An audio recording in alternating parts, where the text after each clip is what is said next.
இந்த தொழிலாளர்கள் மூலமாக நாட்டுக்கு கிடைக்கக்கூடிய வருமானத்தின் மூலமாக ஒரு நாடு தலை நிமிர்ந்து நிற்கின்றது. அது உலகளவில் ஒரு சிறந்த நாடாக அங்கீகரிக்கப்படுவதற்கு தொழிலாளர்களின் தொழில் முயற்சி மிக முக்கியமானது என்பதை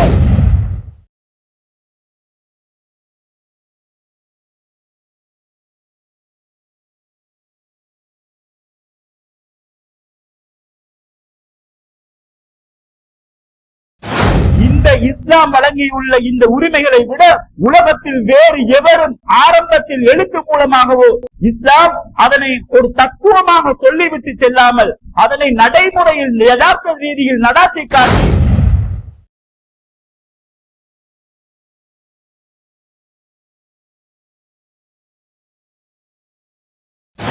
ஊதியம் செய்யக்கூடியவர்கள், வேலை செய்யக்கூடியவர்கள் பொறுப்பாக இருந்து அவர்களது பொறுப்புகளை உணர்ந்து வேலை செய்யக்கூடியது அவர்களது கடமையாக இருக்கின்றது. ஒரு கடையில புடவை கடையில இருந்தாருன்னா ஒரு பொம்பளை வந்தாங்க 10,000 புடவை இழுத்து போட்டுட்டு தான் போவா. ஆனா அந்த வேலையை செய்யறதுக்கு தான்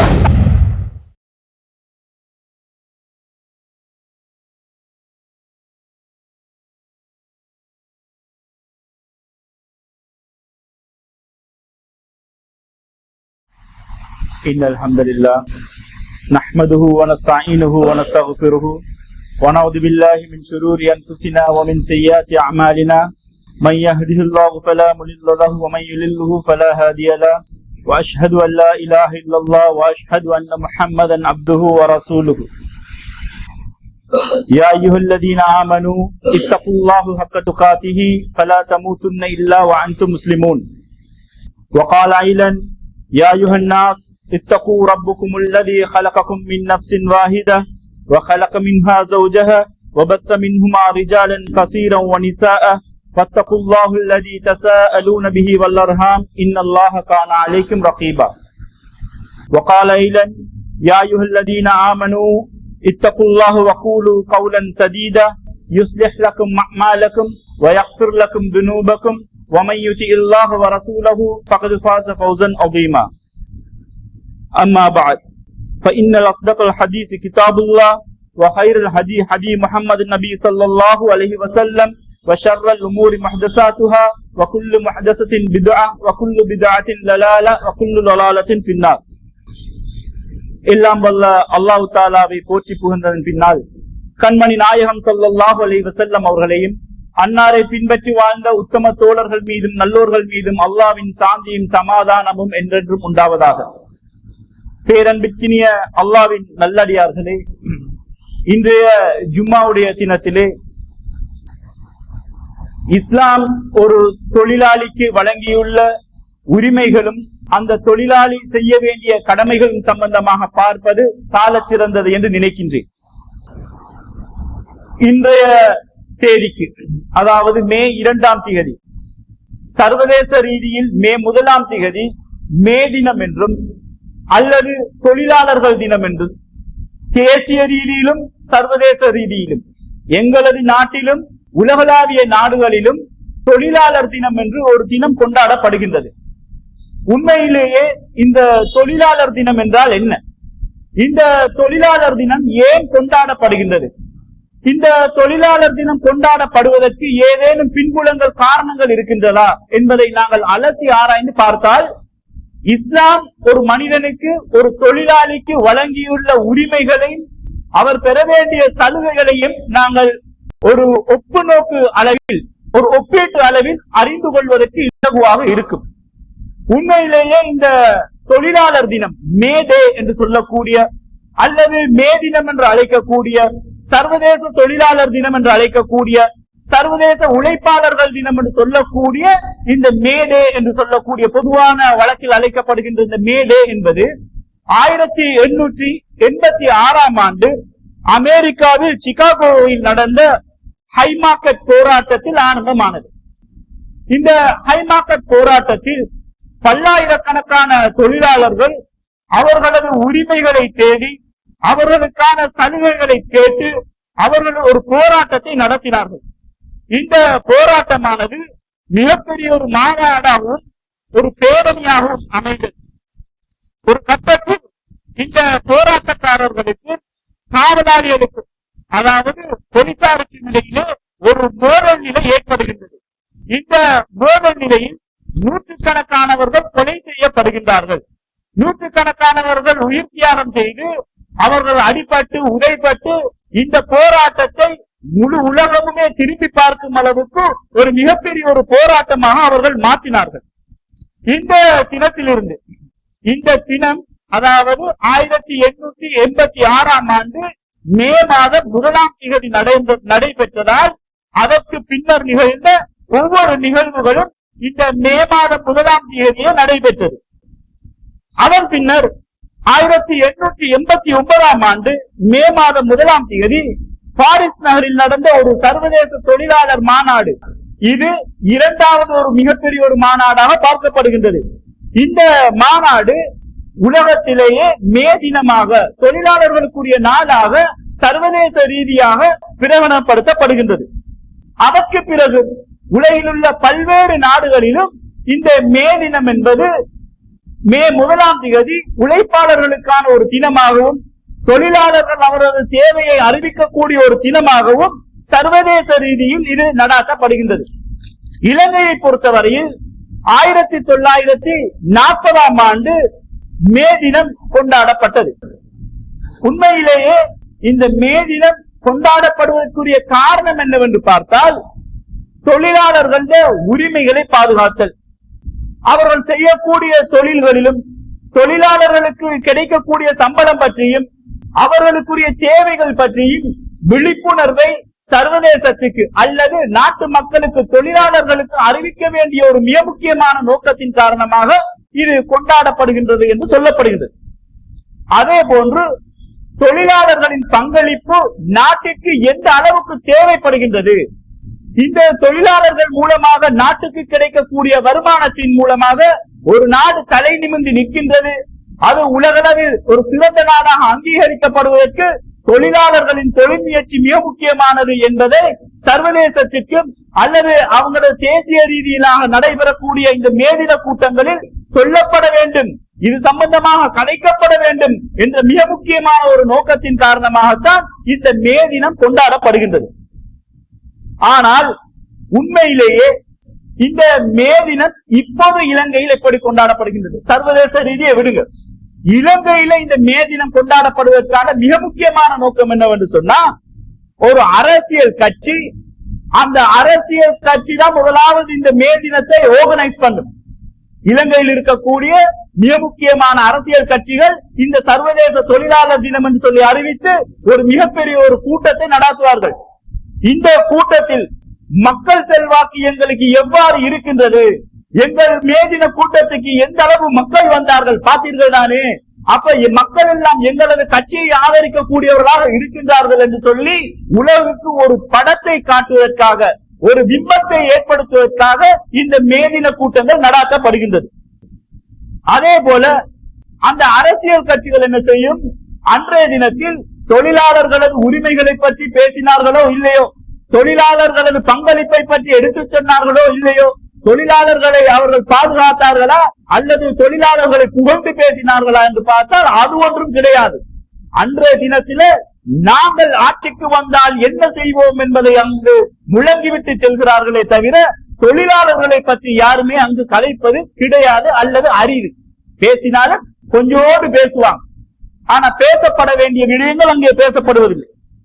இல்லாட்டி என்ன பேசுவாங்க, எங்களது அரசியல் கட்சி எப்படி சுத்தமானது என்று பாத்தீங்களா, மற்ற அரசியல் கட்சி எப்படி லஞ்சம் எடுக்கிறார்கள், அந்த அரசியல் கட்சியிட காலத்தில்தான் இந்த நாடு வீழ்ந்துச்சு என்று சொல்லி ஒரு அரசியல் கட்சி இன்னொரு அரசியல் கட்சியை ஏசி பேசுவதும் தாக்கி பேசுவதும் இந்த மேதின கூட்டங்களில் நடைபெறும். இல்லாட்டி ஒரு அரசியல் கட்சி என்ன செய்யும், தமது கொள்கைகளை நிலைநாட்டுவதற்கு நிரூபிப்பதற்காக வேண்டி இந்த மேதின கூட்டங்களை பயன்படுத்திக் கொள்கின்றது. உண்மையிலேயே இந்த மேதின கூட்டங்கள் எல்லாமே இந்த மாதிரி ஒரு கேட்டகரிக்கு கீழுக்கு தான் நடைபெறுகின்றது. அப்ப மேதின கூட்டத்தில் பேசப்பட வேண்டிய விஷயம் என்னன்னு சொன்னா, தொழிலாளர்களை எப்படி நாங்க பார்க்கணும், தொழிலாளர்களுக்கு செய்ய வேண்டிய விடயங்களை எவ்வாறு நாங்கள் செய்ய வேண்டும், அவர்களை நாங்கள் புகழ்ந்து பேச வேண்டும் என்ற காரணத்திலாக அது ஏற்பாடு செய்யப்பட்டிருந்தாலும் இங்கே நடைபெறுவது என்பதை நாங்கள் முதலில் நினைவில் வைத்துக் கொள்ள வேண்டும். அப்ப நாங்க ஏற்கனவே சொன்ன மாதிரி இந்த தொழிலாளர்கள் போராட்டங்கள் நடத்தினார்கள், பேரணிகள் நடத்தினார்கள் என்று சொன்னா சில கிரைட்டீரியாஸ், சில விடயங்களை வைத்துத்தான் அவர்கள் அந்த போராட்டத்தையே ஆரம்பித்தார்கள். முதலாவது அவர்களது போராட்டத்துக்கான மிக முக்கியமான காரணம் என்னவென்று சொன்னால், நியாயமான ஊதியம் வேண்டும். நாங்கள் செய்யக்கூடிய வேலைக்கு ஏற்ப எங்களுக்கு கூலி பெறப்பட வேண்டும். நாங்கள் மணித்தியால கணக்கு பாடுபடுகின்றோம், எங்களுக்கு உழைப்பில் சுரண்டல் ஏற்படுகின்றது, நிறைய நேரம் வேலை செய்கின்றோம், குறைய ஊதியம் பெறுகின்றோம் என்று சொல்லி அவர்கள் போராடினார்கள். அப்ப அவர்களுக்கு உழைப்புக்கு ஏற்ப சம்பளத்தை அவர்கள் கேட்டார்கள். ஒரு குறைந்தபட்ச ஊதியத்தை அரசு வரையறுக்க வேண்டும் என்று சொன்னார்கள். ஒரு நாட்டில் சம்பளம் கொடுக்க வேண்டும் சொன்னா இத்தனை ஆயிரம் தான் ஒரு தொழிலாளிக்கு, குறைந்தது 30,000 ஒரு 30,000 தான் அவருக்கு சம்பளம் கொடுக்கலாம். 25,000 28,000 சம்பளம் கொடுக்க முடியாது, குறைந்த ஒரு அளவை வைக்க வேண்டும் என்று சொல்லி அவர்கள் போராடினார்கள். உண்மையிலேயே கைத்தொழில் புரட்சியின் பின்னாடி 1950ஆம் ஆண்டு காலப்பகுதிகளுக்கு பின்னால் இங்கிலாந்தில் ஏற்பட்ட கைத்தொழில் புரட்சியிலே மக்கள் மிக கூடிய அளவு வேலை செய்தார்கள், நிறைய நேரம் வேலை செய்தார்கள். ஆனால் அவர்களுக்கு பெறப்பட்ட சம்பளமும் மிக சொற்பம், கொஞ்சோடு சம்பளத்துக்கு வேலை செய்தார்கள். முதலாளிமார் அதிகமான பணத்தை சேர்த்து அவர்கள் முதலாளியாகவே இருந்தார்கள், தொழிலாளர்கள் அடிமட்டத்திலேயே வாழ்ந்து கொண்டிருந்தார்கள். ஆக நாங்க இப்படியெல்லாம் இருந்தா போதாது, சம்பளத்தை கூட்டி கேட்க வேண்டும் என்று சொல்லி அவர்கள் போராட்டம் நடத்தினார்கள். இது ஒரு காரணம். அடுத்ததாக பாதுகாப்பான ஒரு சூழ்நிலையில நாங்கள் வேலை செய்ய வேண்டும், எங்களது வேலைத்தலங்களை பாதுகாப்பான ஒரு ஏரியாவாக ஆக்கி தர வேண்டும் என்று சொல்லி அவர்கள் அதற்காக வேண்டி போராடினார்கள். கைத்தொழில் புரட்சியின் பின்னர் இங்கிலாந்தில் ஏற்பட்ட இந்த புரட்சியில சுரங்க தொழிலாளர்கள் மிகவும் அவதிப்பட்டார்கள். நிலத்துக்கு கீழே போய்த்து நிலக்கரிகளை அவர்கள் எடுப்பதற்காக வேண்டி பெண்களையும் சிறுவர்களையும் அவர்கள் கூலிக்கு அமர்த்தினார்கள். சிறுவர்களுக்கு குனிஞ்சி போறதுக்கு லேசா இருக்கும், பெண்கள் அவர்களுக்கு செத்து போனா அது கணக்கே கிடையாது. ஏனென்று சொன்னா பெண்களுக்கு உசுர் இருக்குதா இல்லையா, அவர்களது மனிதர்களா இல்லையா என்று ஆராய்ச்சி செய்து கொண்டிருந்த காலம் அது. சிறுவர்களை பற்றி அவர்கள் கவலைப்படவில்லை. அந்த சுரங்க பாதைக்குள்ளுக்கு, நெருப்பு கிடங்களுக்குள்ளுக்கு போய் அவர்கள் நிலக்கரிகளை எடுத்து வருவார்கள். அப்படி அவர்கள் நிலக்கரிகளை எடுத்து வரும் பொழுது அந்த இடத்துல உயிர்கள் போகும், கை கால்கள் இல்லாமல் போகும், உயிர் ஆபத்துகள் ஏற்படும். என்ன ஏற்பட்டாலும் அந்த அதிகாரிக்கு, அந்த முதலாளிக்கு அதெல்லாம் நத்திங், அதெல்லாம் பிரச்சனையே கிடையாது, நீ நான் சொன்ன வேலையை செய்ய வேண்டும் என்று சொல்லி கட்டளையிட்டு இருந்தார்கள். இதனால அந்த மக்கள் மிகவும் ஒரு சிரமத்துக்கு உள்ளாயினார்கள். அப்ப அவங்க எதிர்பார்த்தது என்ன, எங்களுக்கு ஒரு பாதுகாப்பான வேலை செய்யக்கூடிய இடமாக இருக்க வேண்டும் என்று அவர்கள் போராடினார்கள். அடுத்ததாக வேலைக்கு ஒரு நேர கட்டுப்பாடு விதித்தார்கள். சுமார் 12 தொடக்கம் 18 மணித்தியாலங்கள் வரை வேலை செய்தார்கள். 12 தொடக்கம் 18 மணித்தியாலங்கள் வேலை செய்தார்கள். கொடுக்கப்பட்ட ஊதியம் குறைவு. ஆகவே எங்களது வேலை நேரத்தை நீங்கள் கட்டுப்படுத்தி வைத்துக் கொள்ள வேண்டும். 8 மணித்தியாலங்கள் தான் நாங்கள் வேலை செய்வோம், அதை விட நாங்கள் கூடுதலாக வேலை செய்ய மாட்டோம். அப்படி வேலை செய்கிறதா எங்களுக்கு ஓடிக்கு கூடுதலாக காசு தர வேண்டும் என்று சொல்லி போராட்டம் நடத்தினார்கள். ரஷ்ய புரட்சியின் போது மாத கணக்கில் சம்பளங்களே வாங்காமல் அந்த படை வீரர்கள் போராட்டம் நடத்தினார்கள். பிரான்சிய புரட்சியின் போது அந்த மக்கள் ஒழுங்கான எங்களுக்கு சம்பளம் வேண்டும் என்று சொல்லி போராடினார்கள். ஆக போராட்டங்கள் எல்லாம் நடந்தது. ஒழுங்கான ஒரு சம்பளம் கொடுக்கல, ஒழுங்கான வேலைக்கு ஏற்ற ஊதியங்கள் கிடைக்கப்பெறவில்லை என்று சொல்லி அவர்கள் போராட்டம் நடத்தினார்கள். அதே போல வேலை செய்யக்கூடிய இடத்தில் எங்களுக்கு மரியாதை இல்லை, எங்களுக்கு மரியாதை ஏற்படுத்த வேண்டும், தொழிலாளர்களை சம அந்தஸ்தில் பார்க்க வேண்டும், தொழிலாளர்களுக்கிடையே பாகுபாடு காட்டப்படக்கூடாது, வேலையில் பாதுகாப்பு வேண்டும் என்று சொல்லி இன்னொரு மிகப்பெரிய ஒரு லிஸ்ட், இந்த லிஸ்ட் எல்லாத்தையும் வைத்துத்தான் அவர்கள் போராட்டம் நடத்தினார்கள். இந்த போராட்டத்தின் விளைவாக சர்வதேச ரீதியில் அங்கீகரிக்கப்பட்ட ILO என்று அழைக்கப்பட்டது, அதாவது இன்டர்நேஷனல் லேபர் ஆர்கனைசேஷன் என்று சொல்லி ஒரு நிறுவனம் உருவாகி, இந்த நிறுவனம் இவர்களுக்குரிய உரிமைகளையும் கடமைகளையும் வழங்குவதற்காக வேண்டி சர்வதேச ரீதியில் ஏற்றுக்கொள்ளப்பட்ட ஒரு நிறுவனமாக அது இருந்து செயற்பட்டது. அதன் விளைவாக ஒரு அரசு குறிப்பிட்ட குறைந்த ஒரு வருமானத்தை நிர்ணயிக்க வேண்டும், ஒரு நாளை 3ஆக பிரித்து 8 மணித்தியாலங்கள் ஒருவர் வேலை செய்ய வேண்டும். அதை விட அவர் கூடுதலாக வேலை செய்தார் என்று சொன்னால் அதற்கு அவர்கள் ஓட்டி வழங்க வேண்டும். அடுத்த 8 மணித்தியாலம் அவனுக்கு நிம்மதி ரெஸ்ட் வேண்டும், தூங்க வேண்டும், அவன் ஓய்வெடுக்க வேண்டும். அடுத்த 8 மணித்தியாலம் அவனுக்கு ஒரு என்டர்டைன்மெண்ட் வேண்டும், பொழுதுபோக்குக்கு வேண்டும் என்று சொல்லி 3 கேட்டகரியாக பிரித்து அவனுக்கு ஒரு நாளைக்கு இந்த மாதிரி இருக்கணும் என்று சொல்லி சர்வதேச ரீதியில் இவர்களுக்கு உரிமைகள் பெற்றுக் கொடுக்கப்பட்டது. இது எல்லாம் எப்ப என்று சொன்னா 19ஆம் 20ஆம் நூற்றாண்டுகள்ல தான் நடைபெற்றது. ஆனால் இஸ்லாம் 1400 ஆண்டுகளுக்கு முன்னால் நபி ஸல்லல்லாஹு அலைஹி வஸல்லம் அவர்களுடைய பிறப்பு கிறிஸ்துவுக்கு பின் 600ஆம் ஆண்டுகளுக்கு பிறகு இடம்பெறுகின்றது. அப்ப அந்த 6ஆம் நூற்றாண்டு காலப்பகுதிகளில் 7ஆம் நூற்றாண்டின் ஆரம்ப பகுதிகளில் இந்த இஸ்லாம் சர்வதேச ரீதியிலே மக்கள் அனைவரும் ஏற்றுக்கொள்ளக்கூடிய மிகப்பெரிய ஒரு தொழிலாளர்களுக்கான உரிமைகளை வழங்கியுள்ளது என்பதை நாங்கள் பார்த்தோம் என்று சொன்னால், இந்த இஸ்லாம் வழங்கியுள்ள இந்த உரிமைகளை விட உலகத்தில் வேறு எவரும் ஆரம்பத்தில் எழுத்து மூலமாகவோ அல்லது செலவு உரிமைகள் எல்லாம் எழுத்தில் அப்படியே இருக்கும், ஏட்டு சுரக்காயாக இருக்கும், ஆனால் நடைமுறையில் இருக்காது. இஸ்லாம் அதனை ஒரு தத்துவமாக சொல்லிவிட்டு செல்லாமல் அதனை நடைமுறையில் யதார்த்த ரீதியில் நடாத்தி காட்டி உரிமைகளை பெற்றுக் கொடுத்த மிக உன்னதமான மார்க்கம் என்பதை எங்களுக்கு புரிந்து கொள்ள முடியும். மஅரூர் பின் ஜுவைத் ரஹ்மத்துல்லாஹ் அவர்கள் கூறுகின்றார்கள், நாங்கள் மதீனாவுக்கு அருகே உள்ள ரபதா என்னும் இடத்தில் அபூதர் ரலியல்லாஹு அன்ஹு அவர்களை கடந்து சென்றோம். அப்ப அந்த மஅரூர் பின் ஜுவைத் என்று சொல்லக்கூடிய ஒரு நபர் என்ன செய்யறாரு, அபூதர் ரலியல்லாஹு அன்ஹு அவர்களை கடந்து செல்கின்றார்கள். அப்படி கடந்து செல்லும் பொழுது அபூதர் ரலியல்லாஹு அன்ஹு அவர்கள் ஒரு அழகான ஒரு மேற்சட்டையை, ஒரு ஷர்ட்டை அணிந்திருந்தார்கள். அதே போன்று அவருடன் ஒரு அடிமை வந்திருந்தார். அந்த அடிமைக்கு அதே போன்று அழகான ஒரு ஷர்ட்டை வழங்கியிருந்தார், ஒரு மேற்சட்டை வழங்கியிருந்தார். அப்ப இந்த கண்டவர் என்ன சொல்றாரு, அபூதர் அவர்களே, இந்த ரெண்டையும் சேர்த்து நீங்கள் அணிந்து கொண்டிருந்தால் ஒரு புதிய ஆடை, ஒரு அழகான ஜோடியாக அது இருந்திருக்குமே என்று கேட்டோம். இந்த மனிதர் அபூதர் ரலியல்லாஹு அன்ஹுவிடம் கேட்கிறார், இந்த 2 ஷர்ட்டையும் நீங்களே அணிந்திருந்தார், ஒன்று அழகான முறையில் 2 மேலங்கியை நீங்கள் அணிந்திருந்தீர்கள் என்று சொன்னால் அழகாக இருந்திருக்குமே, புதிய ஒரு ஜோடியாக அது இருந்திருக்குமே என்று சொல்லி அவர் கேட்கிறார். கேட்கும் பொழுது அபூதர் ரலியல்லாஹு அன்ஹு அவர்கள் ஒரு விளக்கத்தை சொல்கிறார்கள். என்ன விளக்கத்தை சொல்கிறார்கள், எனக்கும் இந்த சகோதரர்களுக்கும் இடையிலே ஒரு வாய் தகராறு ஏற்பட்டது. அந்த வாய் தகராறு எப்படி, ஒரு கட்டத்துல அவங்க அரபிய குலத்தை சேர்ந்தவர்கள் இல்லை, ஆனாலும் நான் அவருடைய தாயை பற்றி தரக்குறைவாக பேசிவிட்டேன். பொதுவாக மனிதர்கள் மத்தியில் இருக்கக்கூடிய மிக முக்கியமான பிரச்சனை, கோபம் வந்தாலோ சண்டை ஏற்பட்டாலோ முதலாவது பேசக்கூடிய வார்த்தை இன்னொரு அந்த மனிதனை பார்த்து அவருடைய தாயை பார்த்து ஏசுவது. இஸ்லாத்தில் மிக பன்மையாக கண்டிக்கப்பட்ட ஒரு விஷயம்.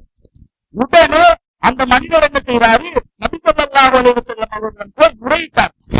முறையிட்டதோட நபி ஸல்லல்லாஹு அலைஹி வஸல்லம் அவர்கள் அபூதரை அழைத்து, அபூதரே நீங்க வந்து ஜாஹிலியா காலத்துல இருக்கீங்க, உங்களை விட்டு இந்த ஜாஹிலியா கலாச்சாரம் இல்லையா கண்டிக்கிறார். அப்பொழுது அபூதர் ரலியல்லாஹு அன்ஹு சொன்னார்கள், யா ரசூலுல்லாஹ், பொதுவாக யாரும் குர்ஆனோட ஏசி சண்டை பிடிக்க போகல, இந்த மாதிரி பேசுறது சகஜம் தானே என்று சொல்லும் பொழுது நபி அவர்கள், யா அபூதர், அபூதரே, இன்னக இம்ரோதுன் ஃபீக ஜாஹிலியா, நீங்கள் இன்னமும் ஜாஹிலியா கலாச்சாரத்தில் இருக்கின்றீர்கள் என்று சொன்னார்.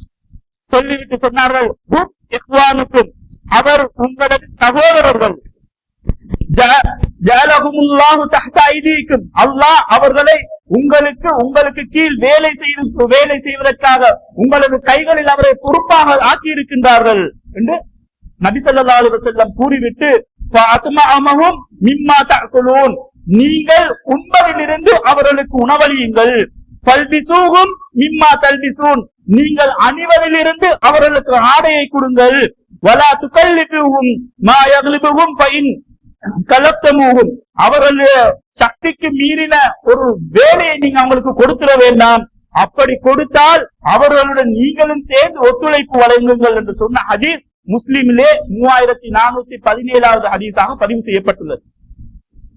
இது சாதாரணமாக கேட்டுவிட்டு போகக்கூடிய ஒரு ஹதீஸ் இல்ல. இந்த ஹதீஸின் பின்னாடி ஒரு தொழிலாளிக்கு இஸ்லாம் வழங்கியுள்ள ஒட்டுமொத்த உரிமைகளையும் காட்டுகின்றது.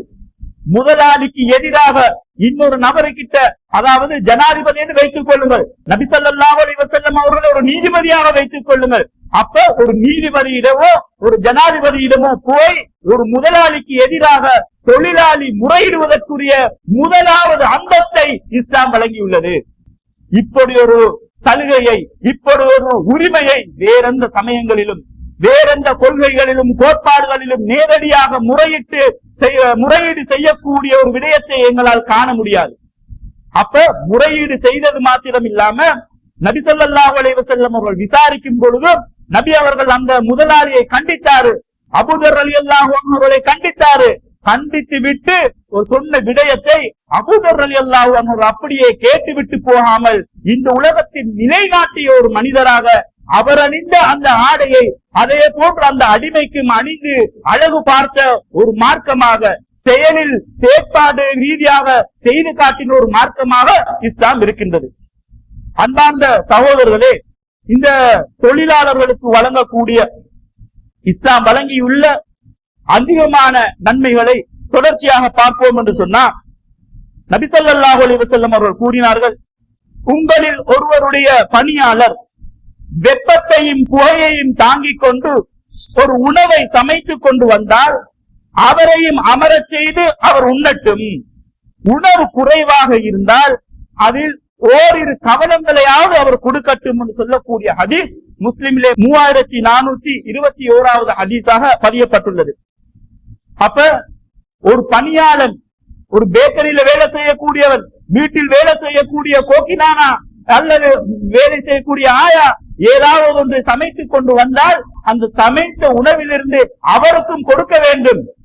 உணவு போதாட்டி ஓரிரு கவனங்களையாவது அவர்களுக்கு கொடுக்க வேண்டும் என்று சொல்லக்கூடிய மார்க்கம் ஒரு தொழிலாளிக்கு எப்படி ஒரு சம உரிமையை, சம அந்தஸ்தை வழங்கி வைத்திருக்கின்றது என்பதை பாருங்கள். அதே போல அனஸ் இப்னு மாலிக் ரலியல்லாஹு அன்ஹு அறிவிக்கின்றார்கள், அல்லாஹ்வின் தூதர் ஸல்லல்லாஹு அலைஹி வஸல்லம் அவர்களுடன் நான் 10 ஆண்டுகள் வேலை செய்துள்ளேன். அவர்களுக்கு நான் பணிவிடை செய்திருக்கின்றேன். அல்லாஹ்வின் மீது ஆணையாக அவர்கள் என்னை மனம் வேதனைப்படி சீ என்ற ஒரு வார்த்தையை கூட அவர் சொன்னதில்லை. நீ ஏன் இதை செய்தாய் என்று கூட அவர்கள் கேட்கவில்லை. நீ இப்படி இதை செய்திருக்க கூடாதா என்று சரி அவர்கள் என்னை கேட்டதில்லை என்று சொல்லி அனஸ் இப்னு மாலிக் ரலியல்லாஹு அன்ஹு அவர் அறிவிக்கக்கூடிய ஹதீஸ் முஸ்லிம்லே 4623வது ஹதீஸாக பதிவு செய்யப்பட்டுள்ளது. அப்ப எங்களோடு இருக்கக்கூடிய எங்கட பிள்ளைகளுக்கிட்ட சரி நாங்கள் இப்படி பேசுறோமா, எப்படியெல்லாம் கண்டிக்கிறோம், எப்படியெல்லாம் உருக்குறோம், எப்படியெல்லாம் அவர்களுக்கு நாங்க கண்ணால ஜாட காட்டி மோத்தால சைக்கினை செஞ்சு அந்த பிள்ளைகளை நாங்க உருக்குறோம். ஆனா தன்னிடம் வேலை செய்த அந்த சிறுவனிடம் எந்த விதமான உருக்கல்களையும் எந்த விதமான மனநோவினை செய்யக்கூடிய ஒரு விஷயத்தையும் ஒரு நாள் 2 நாள் இல்ல 10 வருடங்கள் நபி ஸல்லல்லாஹு அலைஹி வஸல்லம் அவர்களுடன் இருந்த அந்த சிறுவனுக்கு, அந்த சஹாபிக்கு செய்யவில்லை என்று சொன்னால் இஸ்லாம் எந்த அளவுக்கு ஒரு தொழிலாளியை கௌரவப்படுத்துகின்றது என்பதை நாங்கள் புரிந்து கொள்ள வேண்டும்.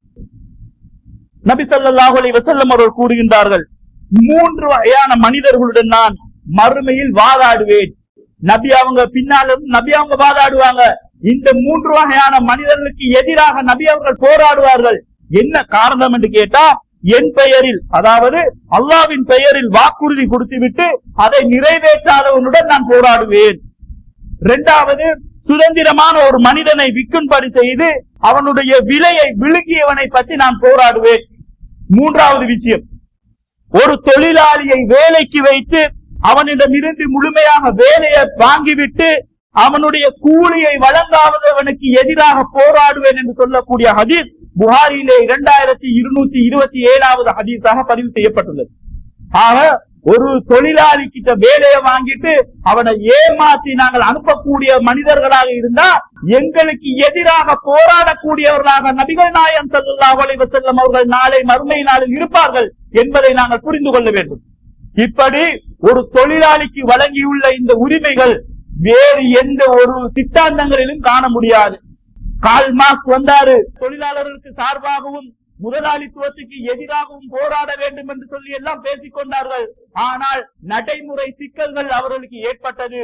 லெனினிசம் என்று சொல்லி ஒரு கொள்கையை கொண்டு வந்தார்கள். தொழிலாளருக்கு ஆதரவாகவும் முதலாளித்துவத்துக்கு எதிராகவும் போராட வேண்டும் என்று சொல்லி வந்தார்கள். அந்த இடங்கள் எல்லாமே ஒரு நடைமுறை சிக்கல் காணப்பட்டது. யாரு தலைவன், எப்படி அதை நடைமுறைப்படுத்துவது என்பதில் அவர்களுக்குள்ள ஒரு பிரச்சனை இருந்தது. ஆனால் இஸ்லாம் ஒரு மனிதனுக்கு வழங்கியுள்ள இந்த தொழிலாளர்களுக்குரிய உரிமை இருக்கின்றது. சுப்ஹானல்லாஹ், 1400 வருடங்களுக்கு முன்னால் மேலே போட்டு காட்டிய ஒவ்வொரு பட்டியல்களும் ஒரு தொழிலாளியை இந்த உலகத்தில் இஸ்லாம் ஒரு அந்தஸ்து கொடுத்திருப்பதை போன்று வேறு எவரும் கொடுத்திருக்க முடியாது என்பதை நாங்கள் புரிந்து கொள்ள வேண்டும். அன்பார்ந்த முதலாளிமார்களே, நீங்கள் தொழிலாளர்களுக்கு கொடுக்க வேண்டிய சில உரிமைகள் இருக்கின்றது. ஒரு தொழிலாளி உங்களுக்கு கீழே வேலை செய்தான்னு சொன்னா, ஆக்களிடம் முன்னுக்கு, வாடிக்கையாளர்களிடம் முன்னுக்கு அவரது மானம் போகும்படி நாங்கள் நடந்து கொள்ள கூடாது. இதை யாரும் விரும்ப மாட்டாங்க தானே. பொதுவாக ஒரு ஆளை ஏசுறது சொன்னா அவரை கிட்ட கூப்பிட்டு யாரும் இல்லாத நேரம் அவருக்கு ஏசுறது வேற. ஒட்டுமொத்த ஜனத்துக்கு முன்னாலேயும் 10 பேர்ட முன்னாலேயும் அவரது வயசுக்கு குறைஞ்ச ஒரு ஆள்ட முன்னாடியும் தெரியாத ஒருத்தர் முன்னாடியும் ஏசுவதை யாருதான் விரும்புவா? ஆக அவன் தொழிலாளியாக இருந்தாலும் அவனுக்கு ஒரு கண்ணியம் இருக்கின்றது. அந்த கண்ணியத்தை பாதுகாக்க வேண்டியது முதலாளிமார்களுடைய கடமை. ஒரு வயதுக்கு மதிப்பளிக்க வேண்டும். சிறுவனாக இருந்தா அவரோட பேசுறதுக்கு ஒரு முறை இருக்கு. வயதுக்கு கூடியவராக இருந்தா அவரோடு பேசுறதுக்கு ஒரு முறை இருக்கின்றது. ஆக இந்த முறைகளை அறிந்து வைத்திருந்து நாங்கள் தொழிலாளர்களுடன் பழக வேண்டும். அதே போன்று சில பெண்கள் எங்களிடம் வேலைக்கு வந்தா அந்த பெண்களுக்கு உரிய கண்ணியத்தை நாங்கள் வழங்க வேண்டும். சலன புத்தியில அந்த பெண்களை எப்படிதான் வளைத்து போடலாம் என்று பார்க்கக்கூடிய மாதிரி பெண்களை வேலைக்கு அமர்த்துவதை இஸ்லாம் தடை செய்து, வேலை ஆட்களுக்கு சம்பளத்தை உரிய நேரத்தில் உரிய அளவுல கொடுக்க வேண்டியது ஒரு முதலாளியுடைய கடமை. தொழிலாளர்களுடைய டேலண்ட்டுக்கு ஏற்ற மாதிரி, அவர்களுடைய முயற்சிக்கு ஏற்ற மாதிரி போனஸ் போட்டு கூலியை கொடுக்க வேண்டியது ஒரு முதலாளியுடைய கடமையாக இருக்கின்றது. அவர்களுடைய கனிவாக பழக வேண்டும். நல்ல கெட்ட விஷயங்கள் நாங்க அவர்களோடு இருந்து கொள்ள வேண்டும்.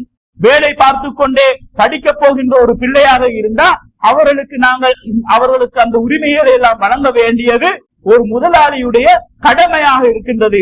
ஒரு முதலாளி தொழிலாளிக்கு என்னென்ன கொடுப்பனவுகள் எப்படி கொடுக்க வேண்டும், அவர்களது உரிமைகளை கொடுக்க வேண்டும் என்று சில கட்டுப்பாடுகள் இருப்பது போல ஒரு தொழிலாளிக்கும் அவர் செய்ய வேண்டிய கடமைகள் இருக்கின்றது.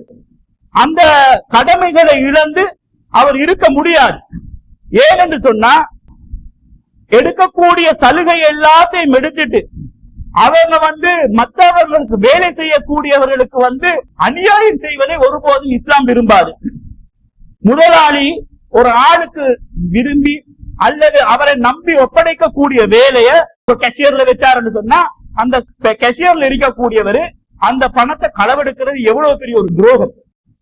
அரச ஊழியர்களை பாருங்க, அரச ஆபீஸ்ல எல்லாத்திலையும் நியாயமாக நடக்கின்றார்களா?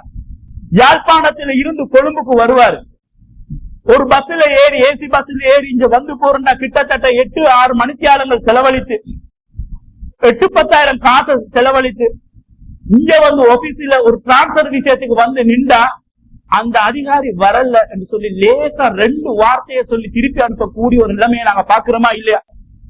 எவ்வளவு பெரிய ஒரு அநியாயம். வந்த மனுஷனை ஏன் வந்தீங்கன்னு இருப்பாட்டி 4 வார்த்தை கனிவாக பேசி அவருக்கு இவரால ஏதாவது உதவிகள் செய்ய முடியுமா என்பதை பற்றி ஒரு நாளும் யோசிக்கிறது இல்லையே. ஒரு மனுஷன் படக்கூடிய கஷ்டங்களை துயரங்களை நாங்கள் சிந்தித்து பார்க்க நாங்க யோசிக்கிறோம் இல்லையே அதை பத்தி. அப்ப வரக்கூடிய மனிதர்களை நாங்க கனிவாக பேசி அந்த மனுஷனுக்கு நாங்கள் செய்யக்கூடிய உதவிகளை செய்யத்தானே வேண்டும். அதற்காகத்தானே மாதம் மாதம் நாங்கள் சம்பளம் வாங்குகின்றோம். நாங்கள் பெறக்கூடிய சம்பளம் இந்த மக்களுடைய வரிப்பணம் என்பதை எங்களுக்கு புரிந்துதானே இருக்கின்றது. இவ்வளவு தெரிந்தும் இவ்வளவு எல்லாம் தெரிந்து கொண்டும் அந்த மக்களுக்கு அரசாங்கத்தில் கிடைக்கக்கூடிய சகல சலுகைகளையும் அனுபவித்துக் கொண்டு வரக்கூடிய மக்களுக்கு நாங்கள் அநியாயம் செய்வது ஒரு நியாயம் இல்லாத வேலைதான். அப்ப நாங்க ஊதியம் செய்யக்கூடியவர்கள், வேலை செய்யக்கூடியவர்கள் பொறுப்பாக இருந்து அவர்களது பொறுப்புகளை உணர்ந்து வேலை செய்யக்கூடியது அவர்களது கடமையாக இருக்கின்றது. வேலையில முகம் சுளிக்காமல் நாங்கள் வேலை செய்ய பழகிக் கொள்ள வேண்டும். ஒரு பஸ் வேலையை சொல்லிட்டு போனா அந்த வேலையை முகம் சுளிக்காம ஆர்வத்தோட செய்ய வேண்டியது சம்பளம் எடுக்கக்கூடியவர்களது கடமைதானே. ஒரு கடையில புடவை கடையில இருந்தாருன்னா ஒரு பொம்பளை வந்தாங்கன்னா 10,000 புடவை இழுத்து போட்டுட்டு தான் போவா. ஆனா அந்த வேலையை செய்யறதுக்கு தான் அவருக்கு சம்பளமும் கொடுத்திருக்கு. அப்ப வரக்கூடிய ஆக்கள் கிட்ட ஏசி திரட்டி அனுப்பினா இதுக்கு புறவு அந்த மத்த ஆக்கள் வருவார்களா? ஒரு கஸ்டமர் என்றது அங்க ஒரு ஆள் இல்ல, அவருக்கு பின்னால ஒரு குடும்பம், அந்த குடும்பத்துக்கு பின்னால் ஒரு சமுதாயம் இருக்கின்றது. ஒரு ஒழுங்கான ஒரு கஸ்டமரை பெற்றுக்கொண்டா அவர்கள் மூலமாக எக்கச்சக்கமான லாபங்களை பெற்றுக் கொள்ளக்கூடிய வழிமுறைகள் இருக்கின்றது. அப்ப இது எல்லாம் தெரிந்துதானே ஒரு போஸ் உங்களுக்கு ஒரு வேலையை ஒப்படைத்திருப்பார். அந்த ஒப்படைக்கப்பட்ட வேலையை சரியான முறையில் செய்யாமல் இருக்கின்றது அநியாயம், துரோகம். இதை இஸ்லாம் கண்டிக்கின்றது. அதே போல முதலாளிக்கு எந்த வகையிலையும் மோசடி செய்யக்கூடியவர்களாக இருக்கக்கூடாது. சலுகைகள் கிடைக்க வேண்டும் என்பதற்காக வேண்டி அற்பமான காரணங்களை சொல்லி பொய்யை சொல்லி அவர்களிட்ட நாங்கள் லீவுகளை பெற்றுக் கொள்வது, பொய்யான காரணங்களை சொல்லி அவர்களிட்ட காசுகளை பெற்றுக் கொள்வதையும் இஸ்லாம் எங்களுக்கு கண்டிக்கின்றது. ஒரு ஆட்டோக்காரனாக வச்சா, ஒரு காருக்கு டிரைவரா வச்சா முதலாளியிட மகளை தூக்கி கொண்டு போகக்கூடிய ஒரு சமுதாயத்தை பார்க்கின்றோம். அப்ப நம்பி ஒப்படைக்கக்கூடிய ஒரு வேலை, பச்சிலம் பாலகனை பாடசாலைக்கு விட்டுட்டு வான்னு சொல்லி அனுப்பக்கூடிய மக்களை இவர்கள் துஷ்பிரயோகம் செய்யக்கூடிய வேலை எல்லாத்தையும் நாங்க பார்க்கின்றோம்.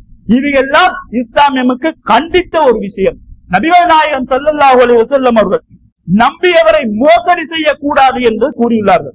அபூ ஹுரைரா ரலியல்லாஹு அன்ஹு அவர்கள் கூறுகின்றார்கள், நமக்கு எதிராக ஆயுதம் ஏந்தியவர் நம்மை சார்ந்தவர் அல்ல. ஒரு முஸ்லிம் சமுதாயத்துக்கு எதிராக இன்னொரு முஸ்லிம் ஆயுதம் ஏந்துவது எங்களை சார்ந்தவர்கள் அல்ல என்று கூறிவிட்டு, மன் கஷனா ஃபலைஸ மின்னா, யார் நம்மை வஞ்சிக்கின்றாரோ, ஏமாத்துகின்றாரோ, அநியாயம் செய்கின்றாரோ அவர் நம்மை சார்ந்தவர்கள் அல்ல என்று முஸ்லிமிலே 164வது ஹதீஸிலே பதிவுபட்டுள்ளது. ஆக மோசடி செய்வதை இஸ்லாம் ஒருபோதும் விரும்பாது. அபூ ஹுரைரா ரலியல்லாஹு அன்ஹு அவர்கள் அறிவிக்கின்றார்கள், ஒருமுறை அல்லாஹ்வின் தூதர் ஸல்லல்லாஹு அலைஹி வஸல்லம் அவர்கள் மாக்கத்துக்கு போறாங்க. நபிகள் நாயகம் ஸல்லல்லாஹு அலைஹி வஸல்லம் நாட்டின் ஜனாதிபதியாக இருந்தாலும் நீதிபதியாக இருந்தாலும் அவர் ஒரு சூப்பர்வைசிங் வேலையை என்றென்றும் செய்து கொண்டு இருப்பார்கள். அவர்கள் மாக்கத்துக்கு போறாங்க. மாக்கத்துக்கு போற நேரம் அங்க ஒரு உணவு தானிய குவியல் இருப்பதை காண்கிறார்கள். கண்டதோடு அந்த உணவு குவியலுக்கு கைய போட்டு வெளியே எடுத்து பாக்குறாங்க. வெளியில பார்த்தா அழகாக காய்ந்து இருக்கக்கூடிய அந்த தானிய வகை உள்ளுக்கு கைய போட்டு பார்த்தா உள்ளுக்கு ஈரமாக இருக்கின்றது. அப்படி என்ற எல்லாரும் ஈரமாக இருக்கிறதோட நிறுத்தி போட்டா அந்த உணவோட தானியத்தில தொகை குறையும் தானே. அப்ப நபி அவர்கள் கேட்கிறார்கள், என்னப்பா இது வேலை, இது என்ன செய்றீங்க என்று கேட்க போகல. அவர் சொன்னாரு, யார சூழல்லா மழை பெய்தது, அதன் சாரல் பட்டு விட்டது, மழை துளி பட்டுச்சுன்னு சொல்றாரு. அப்ப நபி அவங்க சொல்றாங்க, நீ மக்களுக்கு ஈரமாக இருக்கின்ற பகுதியை பார்த்திருக்கிறதுக்காக வைத்திருக்க வேண்டாமா? மழை பட்டா அந்த மழை படக்கூடிய மக்கள் பார்த்து அது ஈரமாக இருக்கக்கூடியது என்று நீ விளங்கக்கூடியதாக வைக்க கூடாதா என்று கேட்டு சொல்லிட்டு, மன் கஷ ஃபலைஸ மின்னா, யாரு ஏமாத்துகின்றார்களோ அவர்கள் எங்களை சார்ந்தவர்கள் அல்ல என்று சொல்லி நபி ஸல்லல்லாஹு அலைஹி வஸல்லம் அவர்கள் கூறுகின்றார். இப்ப எத்தனை இடங்கள்ல நாங்க வியாபாரிமார்களா இருக்கட்டும் எவ்வளவு அநியாயத்தை செய்யறாங்க. ஒரு சாப்பாடை ஏமாத்தி விற்கக்கூடியவர்களா இருப்பார்கள். பழுதடைந்த ஒரு விஷயம் தனக்கு நல்லா தெரியும், இது பழுதடைந்த ஒரு காயம் சொல்லி அதை 100-200 ரூபாய் எடுத்து அவன் வீட்டுக்கு கொண்டு போய் அந்த பிள்ளைகள்ட்ட முன்னால அதை வெட்டி பார்த்தா முதலாவது அவனுக்கு ஏசுறது அவனோட பொண்டாட்டி. நல்ல ஒரு காய பார்த்து வாங்க தெரியாத மனுஷன் இப்படியா சல்லிய நாசமாக்குன்னு சொன்னதோட அவன் முதலாவது ஏசுவான், தந்தவன் நாசமா போகணும்னு சொல்லி. பிள்ளைகள் பசியோடு இருக்கக்கூடிய பிள்ளைகளுக்கு, எதிர்பார்ப்போடு இருக்கக்கூடிய பிள்ளைகளுக்கு அந்த பழத்தை கொடுக்கறதுக்கு அவன் ரெடியாக இருப்பான். அந்த பிஞ்சு குழந்தைகளும் பார்த்து ஏமாற்றம் அடையும் தானே. அப்ப இந்த மாதிரி அநியாயமான வேலைகளை தொழிலாளர்கள் செய்யக்கூடாது என்பதை இஸ்லாம் நமக்கு சொல்லுகின்றது. அதே போல அப்துல்லா இப்னு அம்ர் ரலியல்லாஹு அன்ஹு இருக்கின்றார்கள், 4 குணங்கள் எவனிடம் இருக்கின்றதோ அவன் அப்பட்டமான முனாஃபிக். 4 குணம் யாருக்கிட்ட இருக்கின்றதோ அவன் ஒரு அப்பட்டமான முனாஃபிக், அவன் தெளிவான ஒரு நயவஞ்ச கண்டு நபிகள் நாயகம் ஸல்லல்லாஹு அலைஹி வஸல்லம் அவர்கள் சொல்லுகின்றார்கள். அதுல முதலாவது என்ன? நம்பி ஒன்று ஒப்படைத்து மோசடி செய்வதும், பேசும்போது பொய் சொல்வதும், ஒப்பந்தம் செய்து கொண்டால் நம்பிக்கை மோசடி செய்வதும், வழக்காடினால் அவமதிப்பு செய்வது. அப்போ ஒரு விஷயத்தை நம்பி நாங்கள் செய்யறோம் என்று சொன்னா அந்த நம்பிக்கைக்கு பாத்திரமாக நாங்கள் இருக்க வேண்டும். ஒரு ஆட்டோவில் ஒரு கஸ்டமர் ஏறார் என்று சொன்னா நம்பித்தானே ஏறுறாரு. இருக்கக்கூடிய எல்லா வழிகளையும் காட்டிவிட்டு எல்லா இடத்திலையும் ஓடி திரிந்து விட்டு இவ்வளவு விலை என்று சொல்வது அந்த நம்பி வந்தவருக்கு எவ்வளவு ஒரு தர்ம சங்கடமான ஒரு நிலையா இருக்கும் என்பதை நாங்கள் புரிந்து கொள்ள வேண்டும். ஆக சில செயல்கள் இருக்கின்றது. ஒரு வேலையை செய்வதால் அந்த சமுதாயத்தை அப்படியே நாங்கள் ஒரு கேவலமாக பார்க்கக்கூடியவரா இருப்போம். ஒரு எறும்பு கடிச்சா அந்த எறும்பை தேடி போய் அடிக்கிறோமா, இல்லாட்டி ஒட்டுமொத்த எறும்பு புத்தை நாங்க பத்த வைக்கிறோமா? போய் யோசிச்சு பாருங்க. பத்த வைக்கிறது இஸ்லாத்துல கூடாது, நடைமுறையில இருக்கிற விஷயத்த சொல்றது. இல்லாட்டி எல்லாரும் சேர்ந்து அடிக்கிறோம் ஒழிக்கிறோம் வச்சுக்கொள்ளுங்க. அப்ப ஒன்று செஞ்சோம் என்று சொன்னா அந்த சமுதாயத்தை தானே நாங்கள் டார்கெட் பண்றோம். ஒரு ஆட்டோக்காரர் ஒருவர் பிழை செய்வதால் ஒட்டுமொத்த ஆட்டோக்காரர்களும் பிழை செய்யக்கூடிய சமுதாயமாக ஏற்படும். இந்த மாதிரி ஒரு அவப்பேரை ஏற்படுத்தக்கூடியது அந்த தொழில் அவர்கள் செய்யக்கூடிய அநியாயத்தின் காரணமாகத்தான். எனவே அல்லாஹ்வின் நல்லடியார்களே, இஸ்லாம் நமக்கு முதலாளி ஒரு எப்படி இருக்க வேண்டும் என்றும் அவர்களுக்குரிய சில கடமைகளையும் வழங்கி இருப்பது போல, உழைப்பாளிக்கு எவ்வாறு ஒரு சலுகைகள் பெற்றுக் கொள்ள வேண்டும், அந்த உழைப்பாளிக்கு வழங்கக்கூடிய உரிமைகளை முதலாளிகள் தெரிந்திருப்பதை போல, ஒரு தொழிலாளி முதலாளிக்கு என்ன செய்ய வேண்டும், அவரது கடமைகளை எவ்வாறு சரியாக செய்ய வேண்டும் என்று மிக முக்கியமான பாடங்களை நமக்கு கற்றுத்தந்திருக்கின்றது. இந்த பாடங்களை நாங்கள் படித்து ஒவ்வொரு மனிதரும் ஏதோ ஒரு வகையில் உழைப்பாளியாகவோ முதலாளியாகவோ இருக்கத்தான் செய்கின்றார்கள். ஆக இதிலிருந்து இந்த பாடங்களை படித்து நல்லவர்களாக வாழ்ந்து வஃபாத்தாகுவதற்கு அல்லாஹ் எங்களுக்கும் உங்களுக்கும் தௌஃபீக் செய்வானாக என்று கூறி எனது ஜும்மாவை முடித்துக் கொள்கிறேன். வாஹிர் தவ்வானா வல்ஹம்துலில்லாஹி ரப்பில் ஆலமீன்.